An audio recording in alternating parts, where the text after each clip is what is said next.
Mm-hmm. Okay, I think we can start. I will let the latecomers in a little bit later. Very good. Well, a very warm welcome to this later in the evening event. Some of you, I think, may have been at the earlier one, and the two events go together very well. I won't dwell on the earlier one, except to say that in both cases, they've been, or they will have been rather intimate and rather special events whereby a granddaughter talks about a very interesting and in many cases, I think, elusive grandfather figure, the artist in the family. So it's my very great pleasure to welcome you all to Jilly Allenby's talk about, well, she'll tell you herself how she came to it, more about, obviously, the man she's talking about. But let me start by saying something about Jilly before handing over to her and her PowerPoint presentation. Sorry, I'm being distracted by needing to admit people. Fine, so Jilly and I go back to sort of Birkbeck connections, and it was my great sort of pleasure as the director of Insiders Outsiders to come across a Birkbeck student where I teach on a part-time regular basis, somebody who had discovered or was sort of doing tentative, but I think increasingly determined, sort of making, you know, steps to sort of research and find out as much as she possibly could about a member of her family, about whom initially she knew not enough. And I urged her on, and I'm certainly not the only one to have done so, but I'm very delighted to see that since we last spoke just a few months ago, you know, just glancing at her PowerPoint, I can see that many more discoveries, more connections, more material has been amassed. I'm greatly looking forward to the talk myself. Anyway, let me say something about Jilly. Jilly Allenby has a BSc in Environmental Sciences and an MSc in Environmental Technology from Imperial College London. She spent her early career specialising in air pollution, working in the German car industry for some years, and later as a management consultant, travelling widely all over Europe and also in Latin America. Later, she undertook a postgraduate diploma in journalism at the University of Wales in Cardiff before landing a job on an internet publication writing about European environmental policy for business and regulators. Perhaps more pertinently, more directly relevant is the fact that she's currently studying art history at Birkbeck College, University of London, fulfilling a lifelong interest in the visual arts and further education. So I think without further ado, over to you, Jilly. And I should just say, sorry, before we go, I keep forgetting these days because I think everybody knows exactly how to do things. If you wouldn't mind making sure you're muted and perhaps turning off your camera, not essential, but that's perhaps a little less distracting for Jilly. Chat, we'll start off, if you don't mind, by asking you to type your questions, any comments, questions you may have, into the chat function, and we'll have, of course, a Q&A afterwards. I'll also mention that the event is being recorded, and I'll say more about that later. Very good. Over to you, Jilly. Thank you very much, Monica. It's a great pleasure to be able to talk today about my grandfather, Johannes Ilmari Auerbach. He was in the first place a sculptor, but also a painter, a printmaker, and a writer. He was very talented and very hardworking, and really lived an extraordinary life, very courageous and very adventurous. And at this point, I'll go straight into my presentation.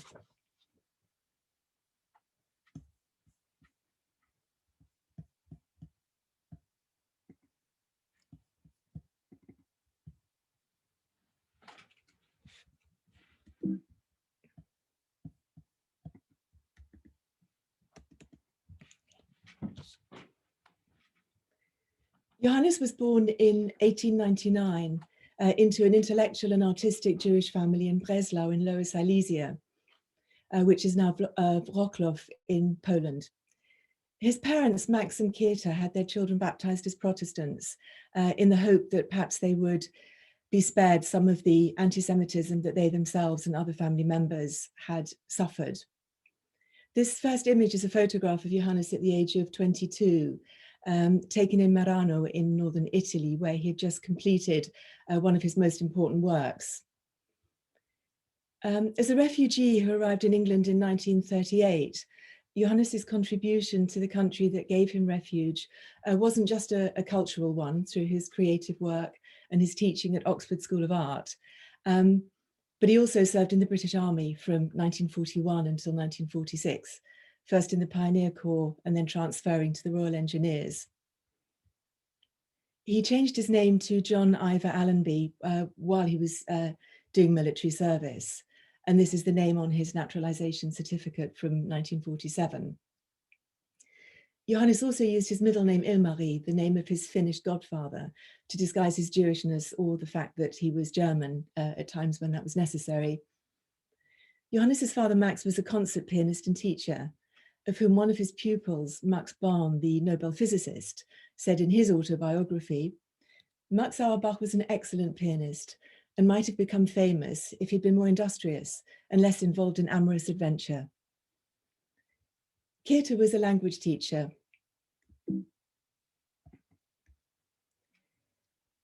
Johannes called this etching Mutter Auerbach's knitting face.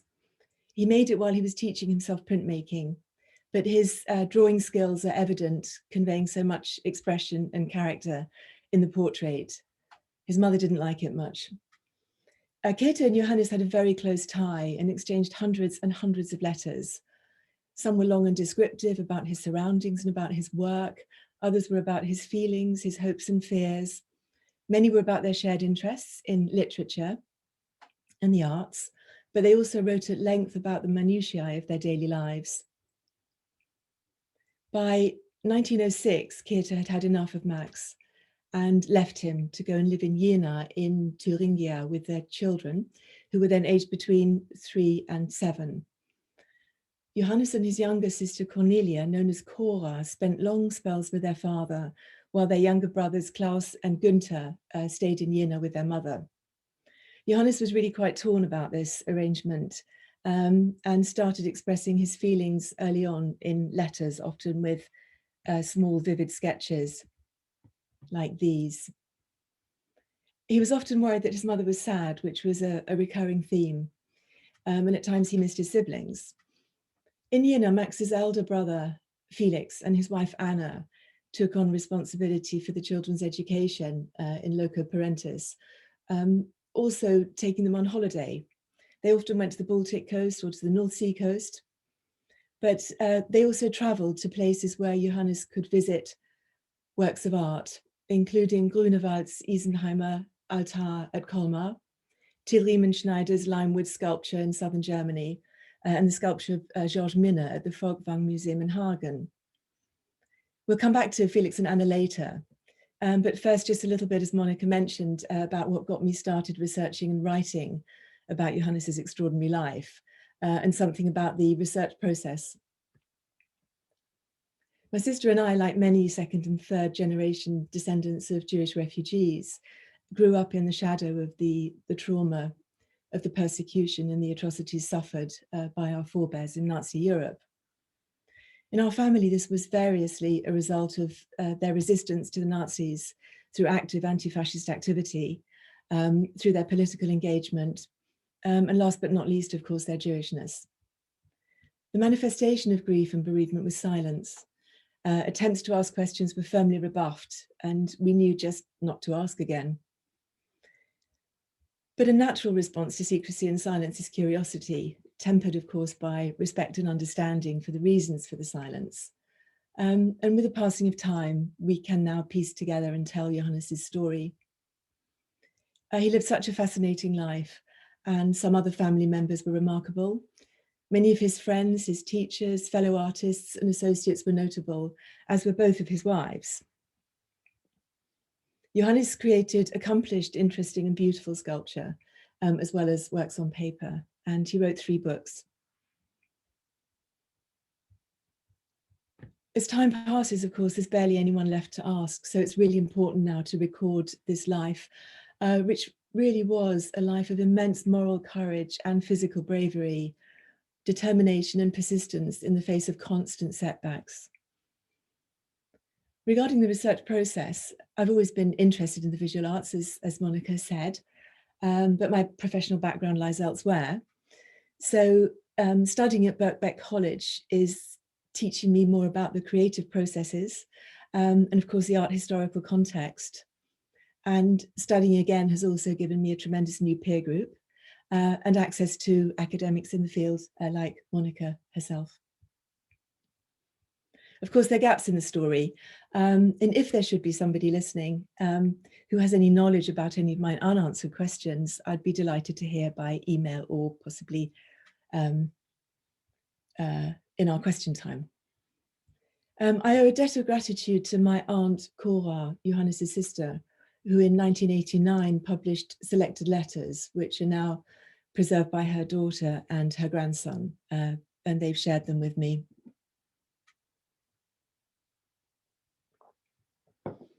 Thankfully, my grandfather had fairly legible handwriting, but some of the other protagonists didn't. Here's an example of Zutterlin script, a letter written by my step-grandmother, his second wife. Cora also created the impetus for a couple of small exhibitions. This one here, this is the catalogue for one in Jena in 1991. As for sources, I've been to archives and galleries, libraries, other institutions here and in Germany. Sadly, of course, they're all closed at the moment.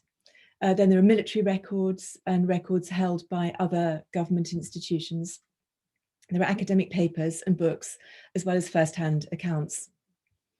And now let's go back to Uncle Felix.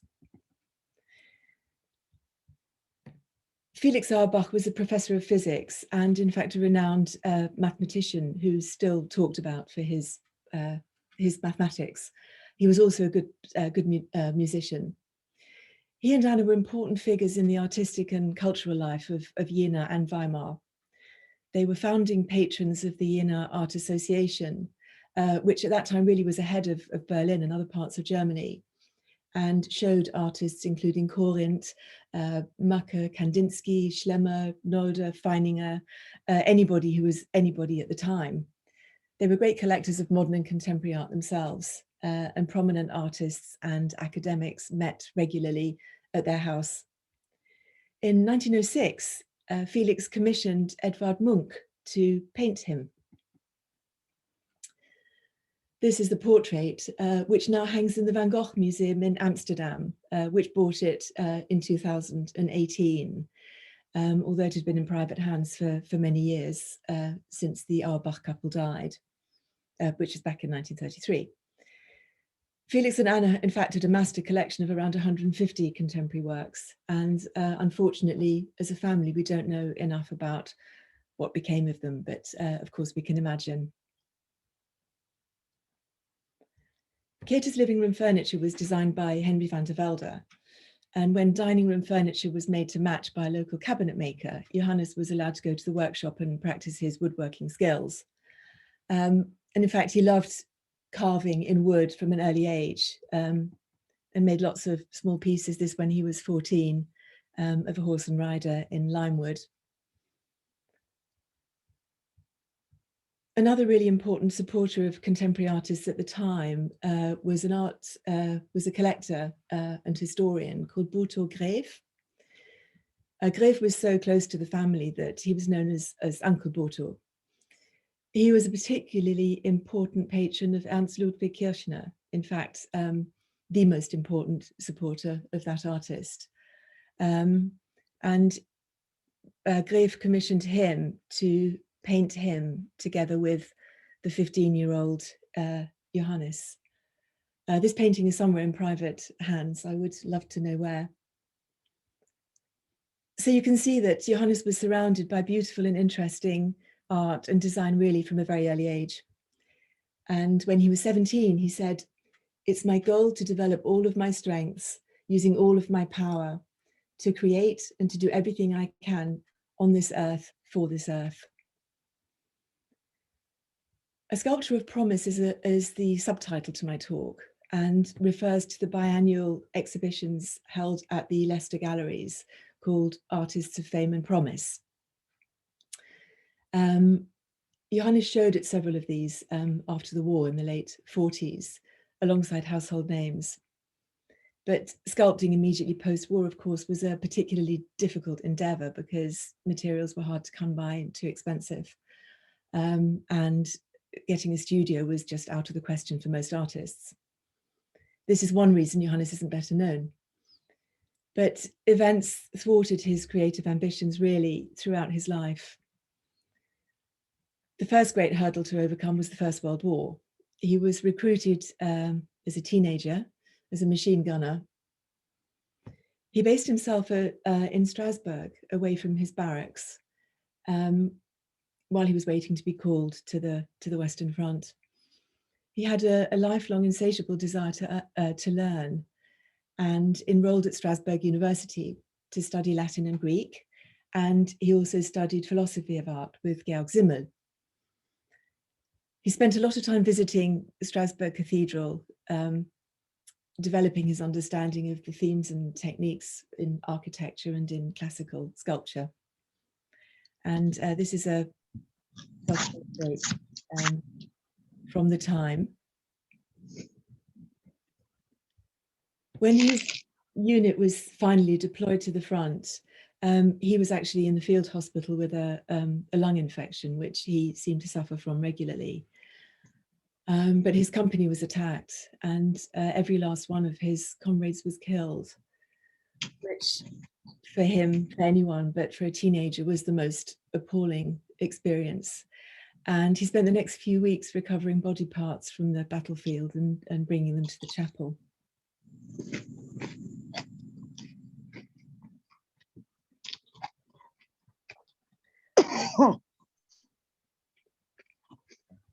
In January 1919, he was keen to get on with his education, and he enrolled at the Weimar Kunstschule, the School of Fine Arts in Weimar, studying sculpture with Richard Engelmann. He was a term behind his peers, but he caught up very quickly. That February, he met the Bauhaus painter Dörte Helm. Just what is doing. Up close to one, it's a 25-38.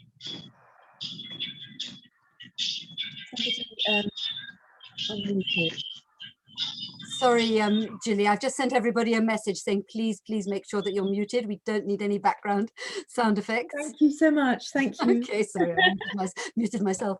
There we are. So back to the Bedouin party. He met Dörte Helm.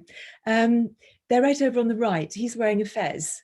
And she's the pretty Babylonian, as he called her. The next morning, she appeared in his studio, and this is how their love affair began. The post-war dearth of materials and supplies, of course, was making sculpting particularly difficult. And he wrote, "There's no clay, there's no space, there's no fuel to heat or to fire kilns." On the 1st of April, the Weimar School of Applied Arts, the Kunstgewerbeschule, merged with the School of Fine Arts, becoming the State Bauhaus, under the direction of Walter Gropius. And this is how Johannes became one of the very first Bauhaus students. But he wasn't altogether taken with the Bauhaus, and he wrote, "I can't deny, along with the satisfactory, a certain depressing, indefinable impression." He really disliked pretension, conceit, and modernism for its own sake. But the partnership between him and Dörte was creatively productive. She painted him. Here he is together with his sculpture of his friend, Hugo Hertwig. And he sculpted her. There she is. He's mirrored behind her there. He exhibited at the Bauhaus shows in April and June that year. And when Walter Gropius held a competition to design a seal for the Bauhaus, Johannes entered. You can see his sketch here on the left. But in the end, his friend Peter Röhr's design was chosen. Won the competition, and it was used from 1919 until Oskar Schlemmer's design was picked in 1921. The pyramid being held aloft by the Staumann represents arts and crafts united under one roof. And you can see all the elements in Johannes's rather rougher sketch were incorporated in Röhr's design, and apparently who actually came up with this is still debated among those in the know in the Bauhaus, according to Wolfgang Höller, who's the director of the museums in Weimar. He says the evidence indicates that it was a collaboration, which we can well believe looking at this. Although Johannes didn't fully embrace all the modern ideas of the Bauhaus, he did embrace their left-wing politics, and he promptly joined the German Communist Party, the KPD. His experiences in the First World War had really politicized him. But some of the reasons he wasn't completely taken with the Bauhaus was that he believed all along that you couldn't separate artist and craftsman. So the idea of putting them together was nothing new to him. He was also quite serious, generally preferring his own company to parties. And he'd always loved classical art and literature. So he was restless and probably suffering from what we would today call PTSD. And he set off on a world tour.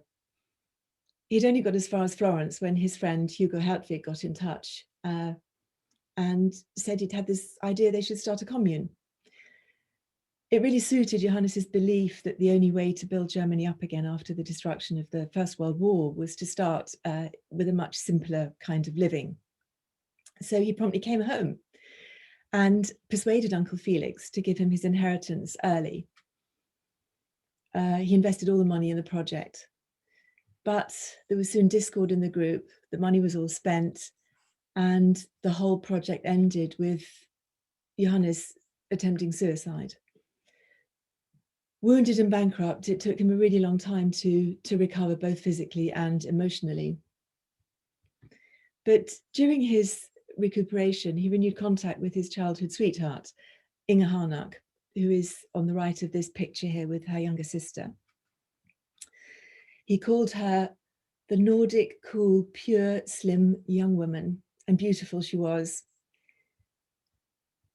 Like Käthe, Inge's mother, Clara Harnack, had arrived alone in Jena with 4 children, her husband having just died. Clara was a painter. She was a pacifist, very much in the liberal tradition, and in fact lucky to have been freed herself from Nazi arrest after somebody reported overhearing her call Hitler a Scheißkerl. Her husband Otto was a literary and art historian, a very well-known Goethe scholar. Clara's 2 sons were later very active in the resistance. Arvid, the elder, together with his American wife, Mildred Fish, were part of what the Gestapo called the Red Orchestra. And Hitler eventually dealt with them as brutally as any of the 1 million or so Germans who were sent to the concentration camps for having the wrong political opinions. Arvid's younger brother, Falk, was connected with the White Rose resistance group with Sophie Scholl and Dietrich Bonhoeffer. He managed to survive the war. Käthe was in Hagen teaching at the Folkwang School, founded by the influential patron of the arts, Karl Ernst Osthaus, at his Villa Hohenhof, which is here. This is the back of it. Henry van der Velde designed this Jugendstil Gesamtkunstwerk for Osthaus, including every detail, apparently, including cutlery and his wife's dresses. Mrs. Osthaus invited Johannes here to work, and remembering the Georges Minne sculpture he'd seen as a child, he jumped at the chance. And here's the Hohenhof from the front. It's clear from letters that the illuminated room here above the steps and the front door are the guest quarters where Johannes stayed. Inge went to visit him and ended up staying there too. Johannes relished the opportunity of working at the Hohenhof. Osthaus had a huge art collection, much of it was contemporary, and it really gave Johannes the opportunity to make what he called new points of contact with the artistic intentions of the Bauhaus.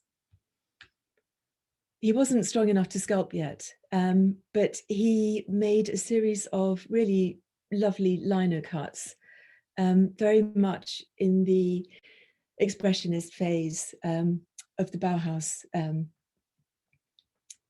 style. This one's called Flowers. They were sold as a portfolio by the Folkwang Publishing House, also owned by Osthaus. And in fact, 5 of them turned up at auction in Berlin in 2016 and fetched quite a lot of money. Inge and Johannes decided to marry and made them engagement rings out of ebony, set with opals. When Karl Ernst died in Merano in northern Italy, where he'd been convalescing, Mrs. Osthaus asked Johannes if he would like to make a tomb for her husband. she invited him to design it and to make it in situ in the cemetery in Merano. He was brimming with excitement because this was the biggest thing he'd ever been asked to do. And so, of course, he agreed right away. It was a huge honor because of the person involved. And it was a very responsible and very big task for a 22-year-old. So 4 weeks later, he embarked on what became 288 days of work. He was the architect designing it. He had to select and source the materials. Here he is with a 2-ton lump of white marble, partly worked. And he had to manage a whole team of stonemasons while he carved the detailed parts himself. And finally, he had to oversee the assembly of it. This is his own photograph of it completed in that wonderful setting in the South Tyrol, in the cemetery in Merano. It's 2 meters wide and built of blocks of black porphyry, which is one of the hardest stones to work. It's also a material assigned to people of great importance, like royalty in classical sculpture. There's an aperture in the roof to let light in. In 1971, the mausoleum was moved to Hagen, to the Osthaus family home, to coincide with the 50th anniversary of Osthaus's death. His daughter gave a tribute at the celebrations. She said, when she was 12, she asked her mother why they didn't have Van der Velde build the mausoleum. Her mother replied, Van der Velde would have prepared a plan and others would have built it. And Imogen continued, and this is where the attraction and the lasting value of the mausoleum lies. How one feels the dedication of the artist. Johannes Auerbach worked on it for 9 months. What monumentality he achieved. He chose the hardest granite to chisel reliefs. I think the big mountains of the South Tyrol must have watched over him like a godfather. And the marble figure, what an expression of the stag, rearing up powerfully at the same time as breaking down from the snake bite. This here is the centerpiece of the mausoleum. It was restored in 2019 as part of the Bauhaus celebrations all over Germany and elsewhere. And you can see here on the clean tomb, on the left, there's a relief representing life, and on the right, representing death. And inside is the centerpiece that Imogen Osthaus had described. The white marble is called Laser white. It's local to the Tyrol. It's very crystalline and semi-translucent, which gives it this wonderful ethereal quality.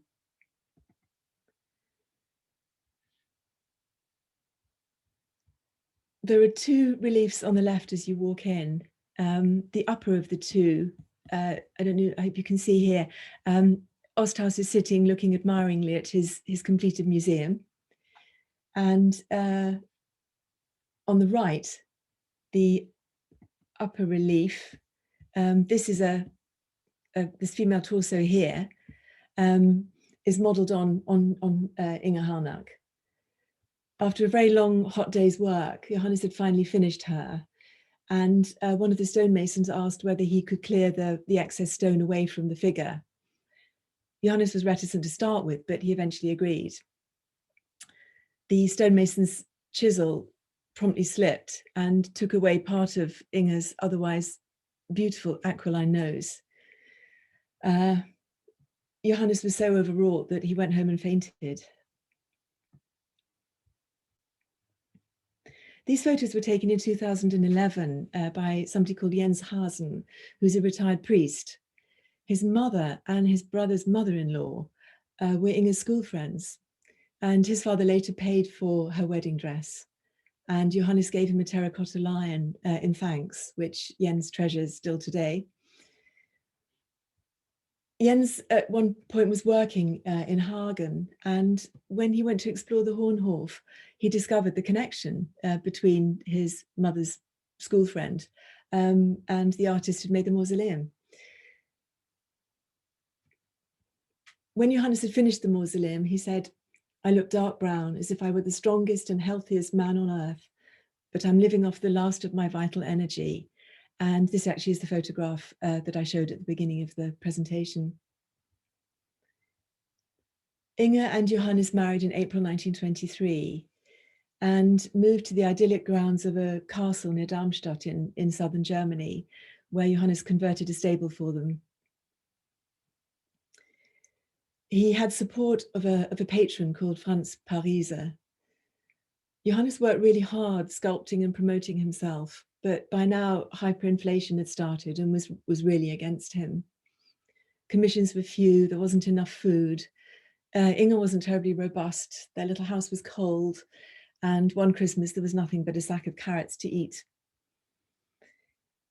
The evidence of Johannes's earlier lessons in modernism is really evident at this stage. This beautiful plaster portrait of Inge has these wonderful, simple, clean lines. It's dated 1924, and to me is so redolent of the time. Now, another detour to see what Uncle Felix is up to. In 1924, Johannes mentions quite by the by in a letter to his mother, Felix and Anna are having a house built by Gropius. And this is that wonderful house. If you're lucky enough to get the chance to visit, the inside is an incredible surprise. It's full of color, which is just not what I expected. But the current owners have renovated it. They bought it in 1994. Barbara Happer and Martin Fischer, they're both academics and support contemporary artists, as the previous incumbents of the house did. They've renovated the house really faithfully and written a really lovely book about it, which has also been translated into English. Back to Johannes. In 1925, he exhibited at the Inner Art Exhibition, the Art Association exhibition. You can see he was in quite some company. August Macker exhibited the month after, and then Georg Kirch after that. In 1925, Inge and Johannes's first son was born. This charming photograph shows a plaster portrait of the elder son. And here are the two boys together in 1928. Artistically, this is the most productive time in Johannes's life.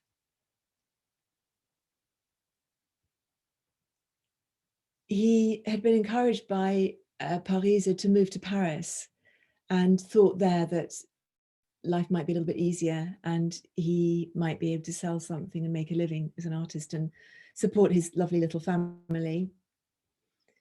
He loved Paris. He wrote about its unaffectedness, its simplicity and its greatness, comparing it to Berlin, which he found so jumped up, so eccentric, so anxious and so without tradition. He studied with Aristide Maillol and Charles Despiau.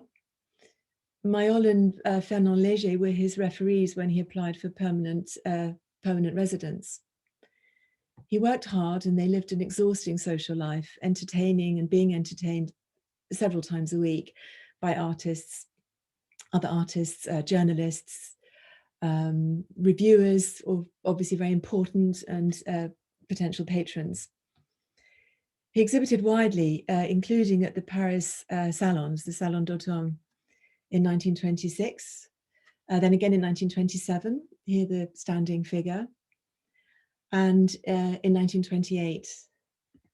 This one from 28 he also cast in bronze, which really is an absolutely beautiful piece. He was very much his own man with his own style, but here you can see his interest in classical sculpture, but also the influence of his teachers. A critic reported from the 1927 Salon that Ilmari was the most important German sculptor there, in spite of works by big names like Lehmbruck, Kolber, and others. That year, he was also awarded the Grand Sculpture Prize, which, apart from the accolade, involved 10,000 French francs, which was a vast amount of money then. When his work was verified, the prize was withdrawn on the grounds that he was a foreigner. which surely the committee must have known in advance because they'd elected him a member of the salon. But this was a body blow. Many more complimentary notices followed, but the economy was against him, and the family was really barely managing. And this was a great find in the archives, in the letters. In May 1929, Johannes wrote to his mother saying, "I'm sending you a lovely picture of me taken by the Berlin photographer Gerti Simon." And in June, he wrote how happy he was that she liked the Simon photo. "Please send them to Inge," he wrote, "that would be kind." But that's actually rather sad because by then Inge had already left together with their little boys, and it turns out for good. The photograph was in the Gerti Simon exhibition at the Wiener Holocaust Library in 2019. So I was really thrilled to be able to tell Barbara Warnock, who curated the exhibition, that my grandfather liked the image. At that time, Johannes was waiting for the call that some stone he had to sculpt for a mausoleum, a family mausoleum in Darmstadt, was ready for him to carve. But this last letter I was reading from continues quite excitedly. "I'm sitting in a very nice car at the port in Honfleur, writing pad on the steering wheel with a lady, Frau Lou Albert Lazare, whose portrait I've done. And we're on a tour through Normandy, Brittany, and maybe further. And I'm driving. It makes me so happy to be doing 70 kilometers an hour on a good road and then to roll along at walking pace through the narrow alleys in the little towns. The lady is a painter, and she sits in the back of the car while I drive. And when things are beautiful, she tells me to stop. And I stop, and she paints watercolors."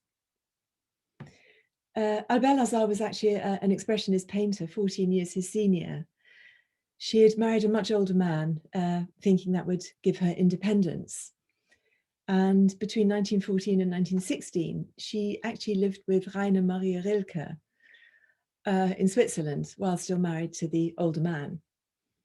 She was a Jew and was interned in 1940, which Monica, I'm sure, can tell us more about. And here's one of her watercolors of a Brittany beach with a dark-haired chap in the foreground.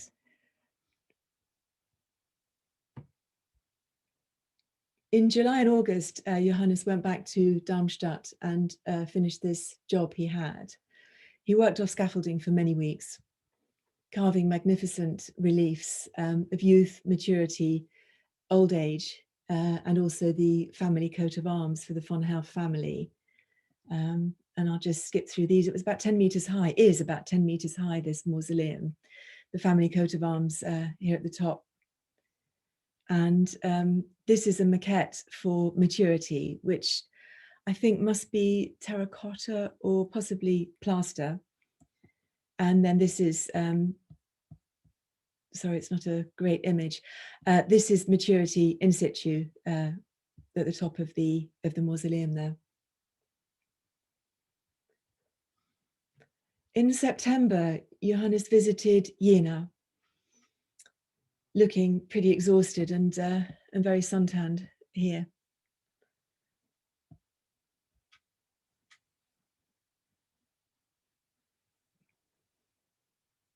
His son's birthdays were in August and September respectively, and I think part of the trip was also in the vain hope of a reconciliation with Inge. Back in Paris, Johannes was further disenchanted.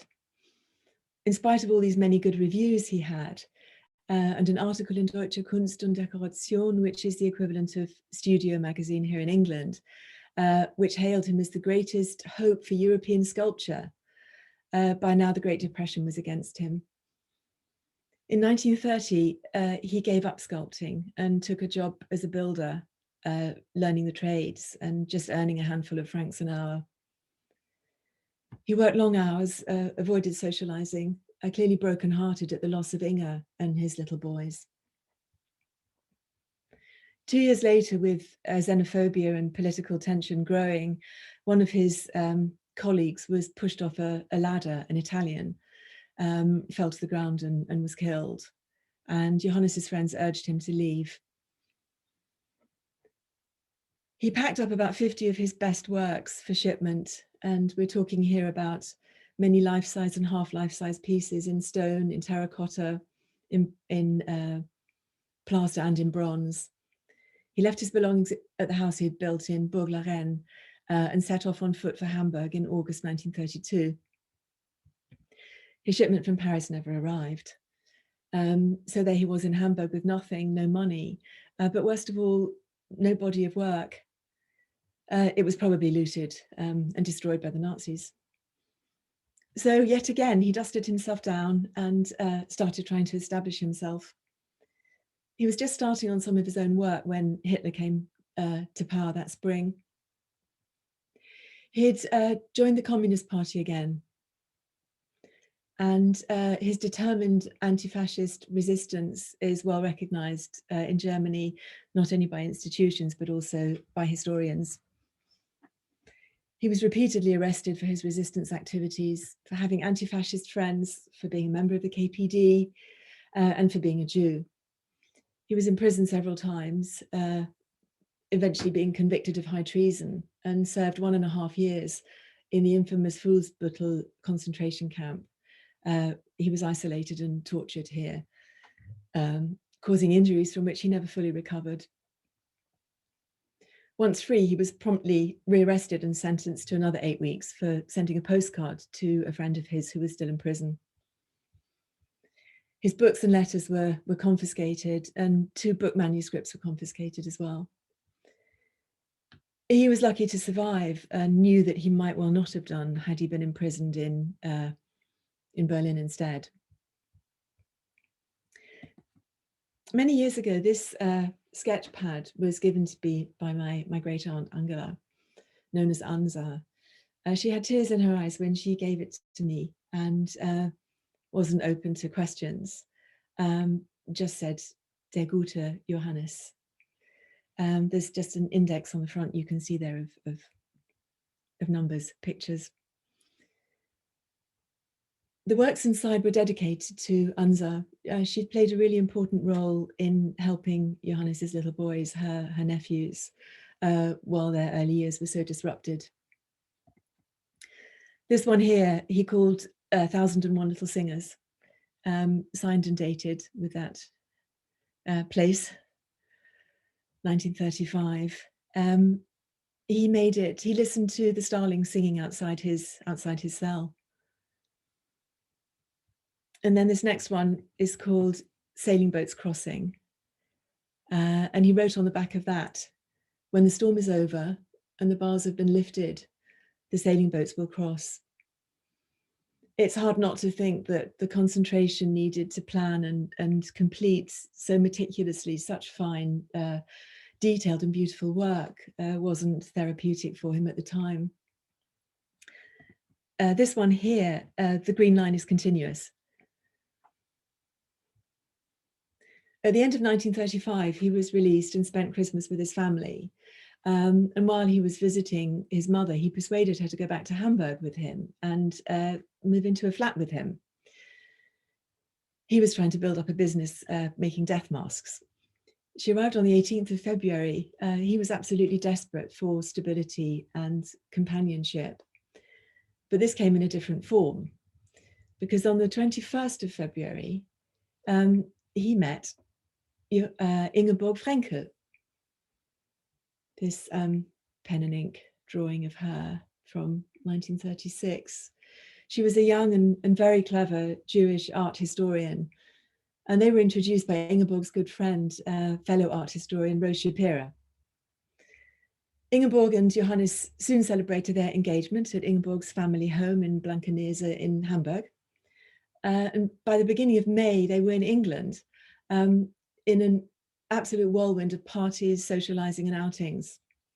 They married at Wareham Register Office in Dorset, and I have no idea why.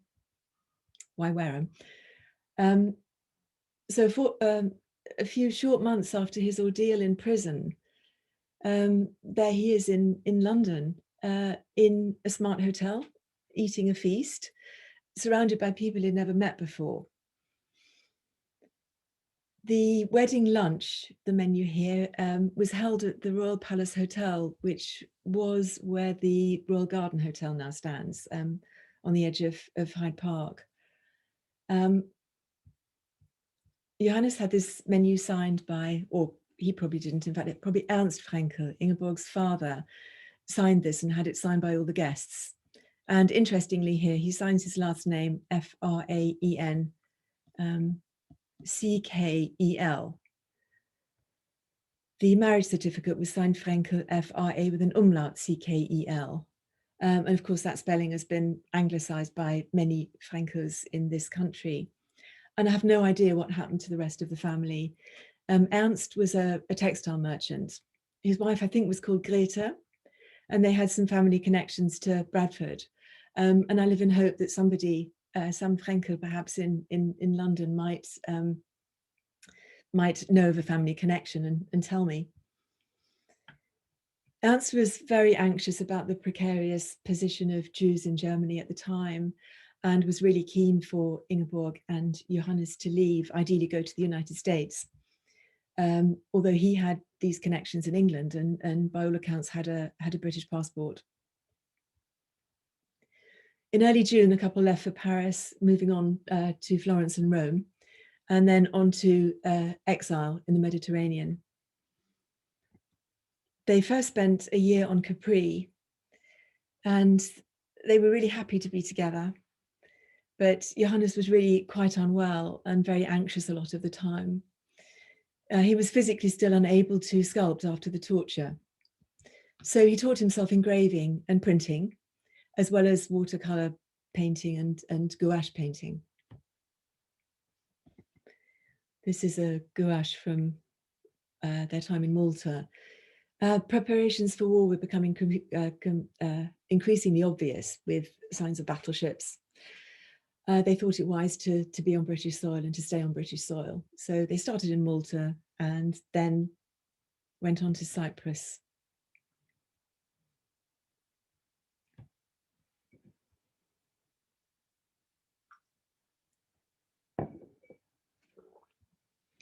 They filed immigration papers and practiced their English together.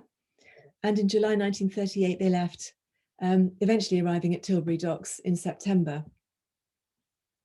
Once again, Johannes started rebuilding his life and work, drawing, studying Rembrandt's engravings at the British Museum, and establishing contacts. His referees for permission to stay included Kenneth Clark, Frank Short, and a couple of teachers at the Central School of Art. He enrolled on an engraving course at the Central School of Art to learn the technical side from scratch. He made landscapes and particularly exquisite little portraits, often of a few landscapes, but often of other refugees who they were friends with. Here's Hampstead Swimming Pond, and this lovely little image here, Christmas card. It's only 7 by 5 centimeters, the plate, but it's got real movement in it. It looks like a rare light-hearted moment. They lived in various houses in Belsize Park, with all of the rooms let to other German refugees, like many other refugees at the time. They're arriving home in this image at 62 Belsize Park Gardens, which they shared with Robert Müller-Hartmann, the emigre composer, and his wife. This here is Isaac Grünberg, who was a journalist on a Berlin newspaper. They became friends in Paris. His wife was a Dane, Rita Kern Larsen. She was a surrealist painter. And when I looked her up, I discovered that Johannes had used motifs from her paintings in the background of his portrait of Isaac. Here, I've found the ones from this painting. And then over here, there are barrage balloons. So that was a good day in the life of a researcher. This next one is Fritz Wendhausen, who was a really prolific actor, screenwriter, and director in Germany. But after he fled, he seems only to have managed to get work playing Nazi officers, although he did later work for the BBC. And here's Ingeborg. She really deserves her own talk one day, perhaps, but she was extremely well educated. She had studied history of art with Alvin Panofsky in Hamburg. She wrote her doctoral thesis about the paintings of Andrea del Sarto. There's a copy of her doctoral thesis in the Warburg Library, and her views apparently are still discussed today. In 1949, she gained a second doctorate, this time from Oxford University, as Amy I. Allenby. Her thesis was called A Psychological Study of the Origins of Monotheism, and she's much published in the field. Johannes admired her intelligence, her beauty, and her hard work. This is an earlier watercolor of her. She practiced in London and Oxford, spending some years in between working at Withymead, which was a Jungian community for the healing arts. In February 1940, Johannes joined the Pioneer Corps, later transferring to the Royal Engineers. And I've asked myself why he enlisted when he and Ingeborg were finally happy together and in safety. Of course, one reason would have been that as a refugee, it was a secure way of earning a living, as he otherwise could only have worked as a self-employed artist. Secondly, perhaps he saw it as a way of getting his own back against the terrible regime that had tortured and killed so many, including his own family members. But perhaps signing up was offered as an alternative to internment. He was evidently sent over to France at the time when the Germans were invading. His value for military intelligence was recognized, and he was parachuted in behind enemy lines. And in 1944 was presumably evacuated. It was either MI6 or MI9, so he would have been listening in to the enemy or helping free comrades who'd been captured. It's unclear exactly what he did, and of course, secret intelligence service operations are just the hardest to research, but it's a pretty heroic war record. Only short, infrequent personal messages were possible at that time through the Red Cross, and the family had terrible news to share. Kirta had died of a heart attack in a bomb shelter in 1941. Johannes's elder son wasn't fit to be called up because he'd broken his spine in a cycling accident. So instead, he was drawn into the anti-fascist activities of his uncle and aunt, and was passing messages as a young lad between members of the Red Orchestra under cover of darkness in Berlin's Tiergarten. Sorry, I've just gone the wrong way here. And Johannes's younger son, here on the left on the rocking horse, was killed on the Western Front late in 1944, aged just 18. And then, of course, Arvid and Mildred, Arvid here and Mildred were murdered so brutally, having been tortured by the Nazis. After the war, Johannes stayed on in Germany, working for the War Office for another year, but I don't know what he was doing, where exactly he was and why he stayed. In the meantime, Ingeborg had left for Oxford, renting a furnished room, which remained their home. When Johannes left the army, his records read, "This NCO has done well in the service. He's a good worker himself and gets the best out of his subordinates. He's keen on his job, trustworthy and reliable." Of course, the 6 years spent serving the country which gave him refuge had held him up once again from his creative ambitions. In Oxford, he started a very nice and interesting job at the City of Oxford Education Committee's art school, where he taught clay and plaster modelling, plaster casting, stone sculpting, practical terracotta, bronze casting, as well as history of sculpture and architecture. Commissions did start coming in, 1 or 2 from Oxford colleges. And this, interestingly, is Paul Nash's gravestone, with the plaque carved by Johannes, with his very characteristic lettering. As both men worked in Oxfordshire, it'd be interesting to know whether there was a more personal contact between the war artist and his wife Margaret and Johannes. And in about 10 years ago, these pieces came up at auction from 1947, and I've since been able to recover this one. The 20th century sculpture specialist who bought it agreed to sell it back to us because he liked the story.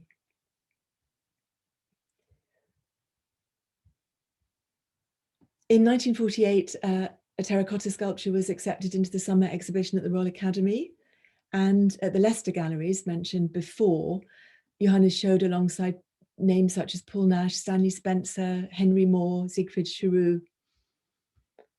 And in 1948, he was commissioned by the diocesan surveyor for Oxford to sculpt works for St. Etheldreda's church in Horley.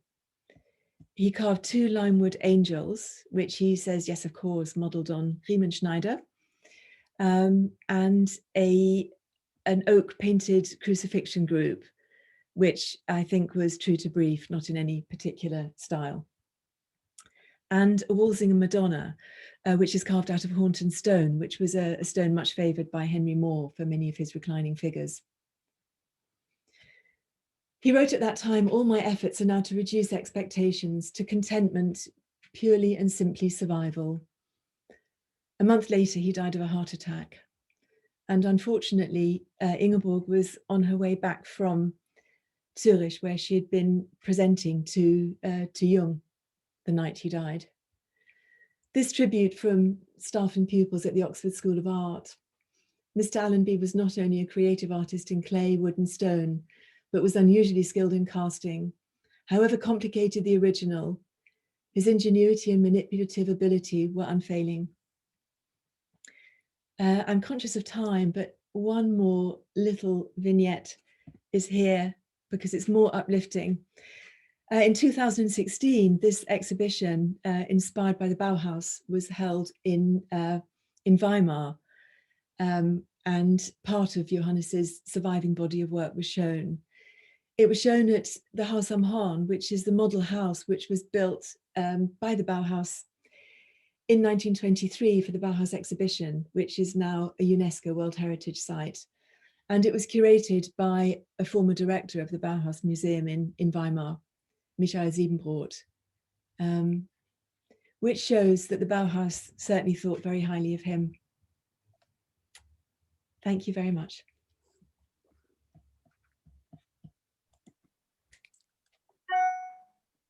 And thank you so very, very much, Jilly. That was wonderfully interesting and incredibly moving, as I'm sure everybody will agree. I mean, what a story of adversity and resilience and reinventing yourself. I mean, incredible. I think it brings home perhaps more than many of the refugee stories how difficult it all was. Now, I've got a number of things I'd love to say, but I would also very much like to hear from those listening. I think there are two questions coming in. Please do start typing any questions or any comments you might like to ask. Yes, Barbara Howard, two questions. Was Johannes related to Frank Auerbach? Now, I think the answer is no. Are we sure about that, in fact, Jilly? Yes. Yeah, yes, okay, fine. Auerbach actually is quite a common name. Yes, I think so. And yes, where is the Nash grave? It's in Langley in Buckinghamshire.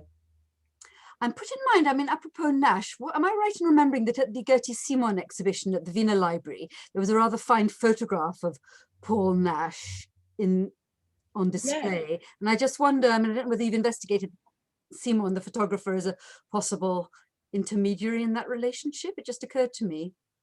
That was later on when that was later, was it? England, whereas the photograph of him was definitely taken in Paris. We know now from letters, although Barbara Warnock originally thought that it was taken in Berlin. But Despiau is also in the catalogue, and of course at that time he was working in Paris with Despiau. So that was a different phase, I think, in Simon's career as well. I realise that, but I'm just thinking that if she photographed him then, maybe that sort of connection continued into the British years. Just a thought. Just a thought. Yes, thank you. Yeah. And does anybody else have anyone? You know, I think Jilly's dying for somebody to come forward as a result of her wonderful talk to say, yes, I can fill in some of the gaps. I know such and such. Yes. I haven't had anything coming in yet. If anything does occur to any of you in the audience, I think perhaps if you use the contact email address on the Insiders Outsiders Festival website, that's probably the best way. And then of course I will forward any emails to Jilly. No other questions? I can't believe it. Somebody's saying so very moving and interesting. Thank you very much, of course. Well, I'm sorry, perhaps I did take the full hour. Perhaps I've taken long. It's probably dinner time for people. It's quite late, but that's no excuse at all. So tempting to speed up at the end, but of course by then we were in London, which I thought was so relevant for this audience that I didn't want to speed up. No problem at all, at all.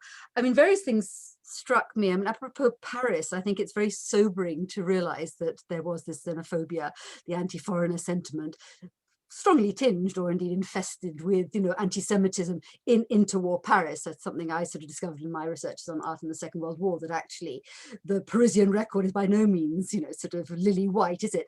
There are plenty of right-wing forces of reaction and xenophobia, etc., you know, sort of brewing, you know, waiting their turn in a sense in interwar Paris, which is yes, it's disconcerting to say the least, but I think needs to be remembered.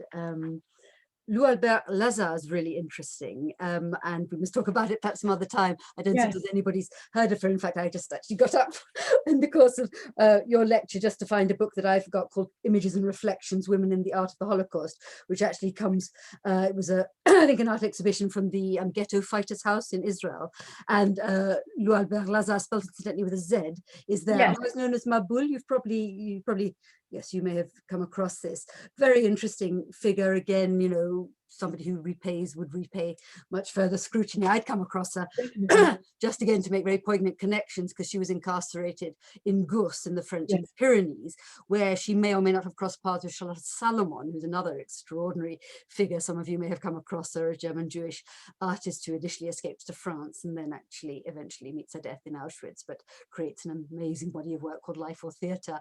Anyway, endlessly fascinating connections. Okay, a personal question here from Catherine. What's your relationship to Johannes? I think you kind of fought shy slightly. Do you want to tell us a little bit more about that? Well, of course, he died in 1950, so sadly, I never met him. So my sister, who's in the audience here as well, and I grew up really just hearing very, very small snippets from our relatives, particularly the great aunt I spoke about, Anza, who we were very close to. In fact, we spent many summer holidays with her as children.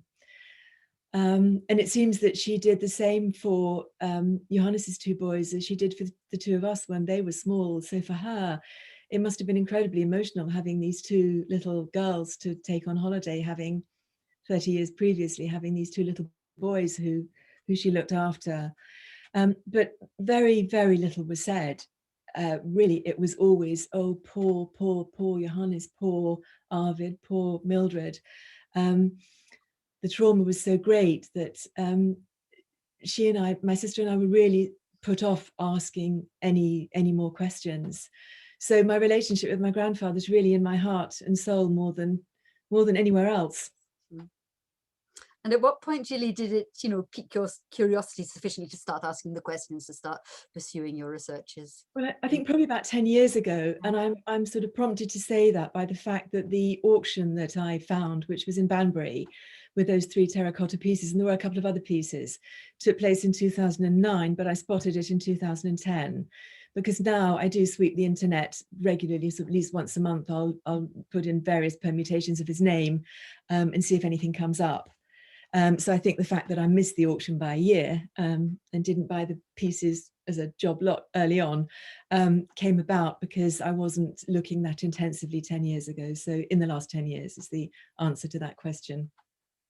Another question from Barbara Howard, making a link, which in fact I was going to make myself. I don't know if any of you listened in to the very, very fascinating talk about Ralph Baer. I don't know, Jilly, whether you've come across him, but he was primarily a letter carver, worked with Eric Gill initially, but actually is best known for the tablets he inscribed in Coventry Cathedral. And one is inevitably curious whether their paths crossed at all, because clearly your grandfather was very competent when it came to the engraving of letters into stone, but in a quite unconventional sort of way, which is very much the hallmark of Ralph Baer. So that's a connection you might possibly want to explore further. The other thing I wanted to say, and perhaps we should begin to wind up, is that I think it's also very important, and maybe this doesn't need saying, but maybe yes, maybe it does. I think, you know, people who don't know that much about this period, or, you know, take a great interest, tend to assume they were the Jews and they were the communists. And of course, so many of the communists were Jews. Not, not all Jews were communists, but equally, I mean, the kind of coming together, totally natural in my mind, the coming together of anti-fascism in the form of communism as a Jew, it makes absolute sense to me. And I think your grandfather's story obviously bears that out incredibly poignantly, indeed. Yes, but there was a ready-made underground network in the Communist Party to get him started. No, and these are still stories that need to be told and need to be brought out into the light again. Very good. Well, I think probably since it's now well past 9 o'clock, we will call it a day. As I say, if you have anything you'd like to ask Jilly or contribute to researches, then please be in touch. So it just remains for me to say that yes, the talk has been recorded, technology permitting, and what we'll do, as we've been doing with all the recorded talks, we'll be uploading it within a week or so onto the Insiders Outsiders YouTube channel, which you can find simply by Googling. So do take a look, tell your friends, revisit this fascinating subject if you would. And I'll also just conclude, many thanks, other thanks coming in from various people. Just to say also that these two talks this evening mark the beginning of another 2-week period of quite intensive sort of events through the next 2 weeks of topics related to Insiders Outsiders, covering a wide range of topics. But what I find is that each story is so fascinating, so unique, and yet has so many threads in common with the others. And I think, we found that today. I'm sure you'll agree. So Jilly, thank you very much. Good luck with your continuing researches. And I know for you, it's been quite an emotional journey. It will continue to be, but please persist. And I hope that a book, one thing we haven't really said is that, a book, it's hoped, is going to be the result of this. So I wish you luck with that project. Good. And thank you everybody for being here. Have a good rest of evening, as they say in France, and hope to see you again sometime soon. Good night and keep safe. Thank you very much. Thank you. Bye. Bye-bye.